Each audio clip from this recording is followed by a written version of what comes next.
Alice's Adventures in Wonderland, Chapter 11, Who Stole the Tarts? The King and Queen of Hearts were seated on their throne when they arrived, with a great crowd assembled about them, all sorts of little birds and beasts, as well as the whole pack of cards. The knave was standing before them in chains, with a soldier on each side to guard him, and near the king was the White Rabbit, with a trumpet in one hand and a scroll of parchment in the other. In the very middle of the court was a table with a large dish of tarts upon it. They looked so good that it made Alice quite hungry to look at them. I wish they'd get the trial done, she thought, and hand round the refreshments, but there seemed to be no chance of this, so she began looking at everything about her to pass away the time. Alice had never been in a court of justice before, but she had read about them in books, and she was quite pleased to find that she knew the name of nearly everything there. That's the judge, she said to herself, because of his great wig. The judge, by the way, was the king, as he wore his crown over the wig. Look at the frontispiece if you want to see how he did it. He did not look at all comfortable, and it was certainly not becoming. And that's the jury box, thought Alice, and those 12 creatures. She was obliged to say creatures, you see, because some of them were animals and some were birds. I suppose they are the jurors. She said this last word 2 or 3 times over to herself, being rather proud of it, for she thought, and rightly too, that very few little girls of her age knew the meaning of it at all. However, jurymen would have done just as well. The 12 jurors were all writing very busily on slates. What are they doing? Alice whispered to the Griffin. They can't have anything to put down yet before the trial's begun. They're putting down their names, the Griffin whispered in reply, for fear that they should forget them before the end of the trial. Stupid things, Alice began in a loud, indignant voice, but she stopped hastily, for the White Rabbit cried out, "Silence in the court!" And the king put on his spectacles and looked anxiously round to make out who was talking.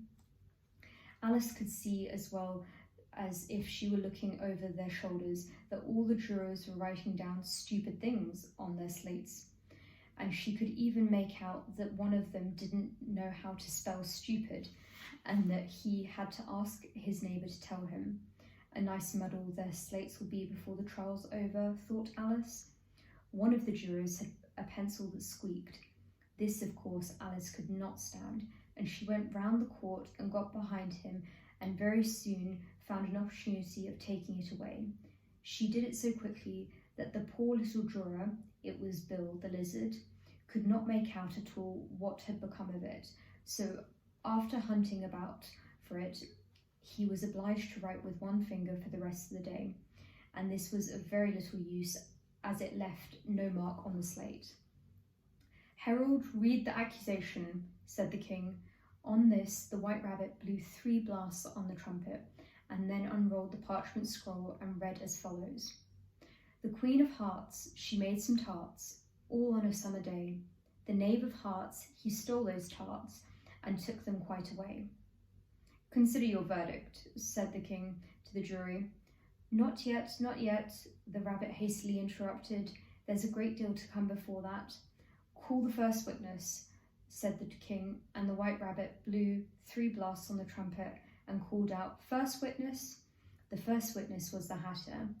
He came in with a teacup in one hand and a piece of bread and butter in the other. "I beg your pardon, your Majesty," he began, "for bringing these in, but I hadn't quite finished my tea when I was sent for." "You ought to have finished," said the king. "When did you begin?"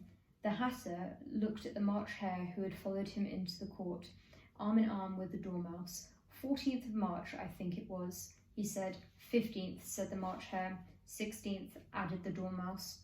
"Write that down," the king said to the jury, and the jury eagerly wrote down all 3 dates on their slates, and then added them up, and then reduced the answer to shillings and pence.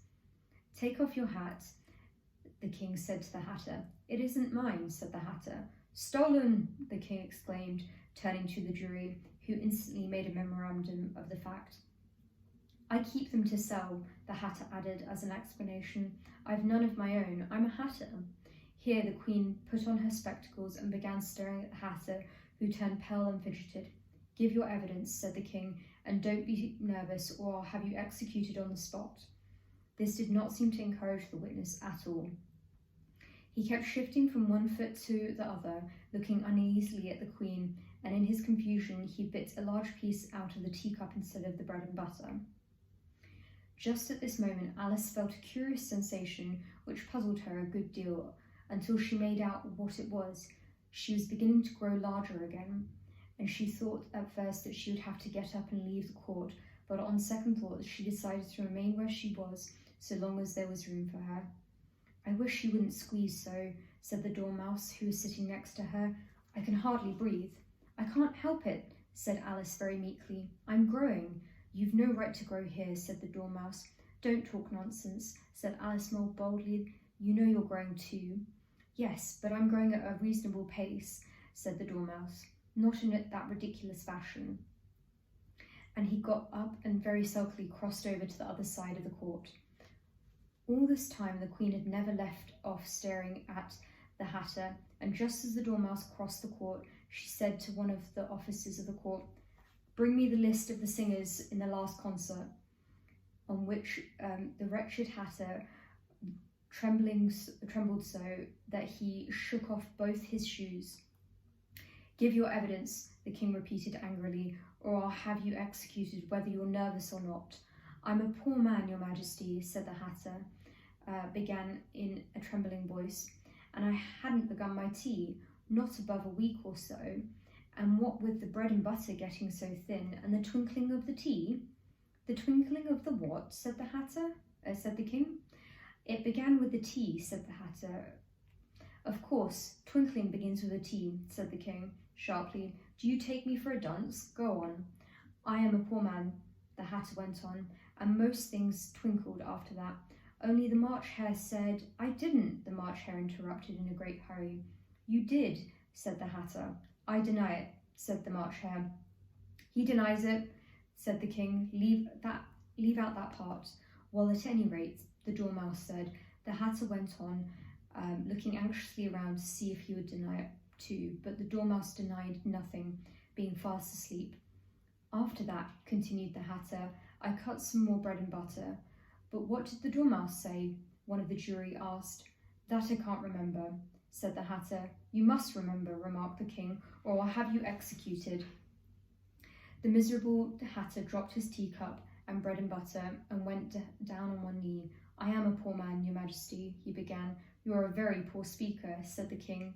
Here one of the guinea pigs cheered and was immediately suppressed by the officers of the court. As that is a rather hard word, I will just explain to you how it was done. They had a large canvas bag which tied up at the mouth with strings. Into this they slipped the guinea pig head first and then sat upon it.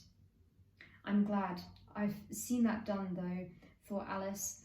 "I've so often read in the newspapers at the end of trials that there was an attempt at applause, which was immediately suppressed by the officers of the court, and I never understood what it meant till now."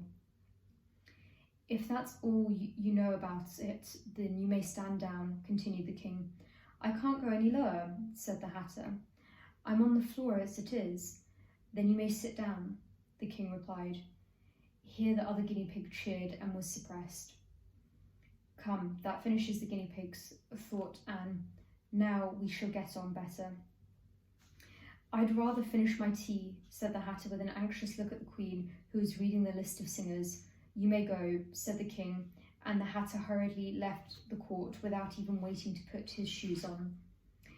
"And just take his head off outside," the Queen added to one of the officers, but the Hatter was out of sight before the officer could get to the door. "Call the next witness," said the King.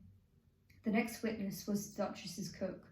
She carried the pepper box in her hand, and Alice guessed who it was even before she got into the court by the way the people near the door began sneezing all at once. "Give your evidence," said the King. "Shan't," said the cook. The King looked anxiously at the White Rabbit, who said in a low voice, "Your Majesty must cross-examine this witness." "Well, if I must, I must," said the King with a melancholy air, and after folding his arms and frowning at the cook till his eyes were nearly out of sight, he said in a deep voice, "What are tarts made of?" "Pepper mostly," said the cook. "Treacle," said a sleepy voice behind her. "Collar that dormouse," the queen shrieked out. "Behead the dormouse. Turn that dormouse out of the court. Suppress him. Pinch him. Off with his whiskers." For some minutes the whole court was in confusion, getting the dormouse turned out, and by the time they had settled down again, the cook had disappeared. "Never mind," said the king with an air of great relief. "Call the next witness." And he added in an undertone to the queen, "Really, my dear, you must cross-examine the next witness. It quite makes my forehead ache." Alice watched the White Rabbit as he fumbled over the list, feeling very curious to see what the next witness would be like. "For they haven't got much evidence yet," she said to herself. Imagine her surprise when the White Rabbit read out at the top of his shrill little voice the name, "Alice